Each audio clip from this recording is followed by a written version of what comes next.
অবাক করার ব্যাপার হলো সূরা শামসের শুরুতে আল্লাহ তাআলা ধারাবাহিকভাবে টানা নির্বিচ্ছিন্নভাবে 11 বার শপথ করেছেন। কি এমন গুরুত্বপূর্ণ কথা যেটা বান্দাকে বলার জন্য আল্লাহ তাআলা 11 বার শপথ করেছেন? এর ধারে কাছের সংখ্যার শপথ গোটা কোরআনের কোথাও নেই। প্রিয় ভাইরা আমার, সেটা হলো আত্মশুদ্ধি, আত্মনিয়ন্ত্রণ, আত্মসংযম।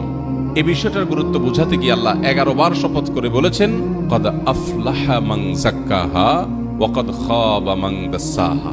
যে নিজেকে পরিশুদ্ধ করতে পারলো, নিজেকে পবিত্র করতে পারলো। তার অভ্যাস ছিল মিথ্যা বলা, কিন্তু সে ছেড়ে দিয়েছে। তার ব্যবহার খারাপ ছিল, কিন্তু সে ব্যবহারটাকে ভালো করার চেষ্টা করে সফল হয়েছে, নিজেকে শাসন করেছে। তার মধ্যে লোভ ছিল, মোহ ছিল, সে নিজেকে নিয়ন্ত্রণ করতে পেরেছে। তার বদভ্যাস ছিল মোবাইলে হারাম জিনিস দেখা, সে সেখান থেকে বেরিয়ে এসেছে। তার বদভ্যাস ছিল হারাম জিনিস শোনা, সে সেখান থেকে সরে এসেছে, ট্র্যাক চেঞ্জ করেছে, জাহান্নামমুখী পথ থেকে জান্নাতমুখী পথে এসেছে। কদ আফলাহা মান যাক্কাহা।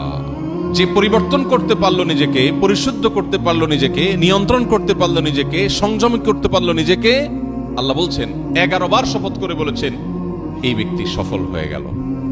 অবাক করা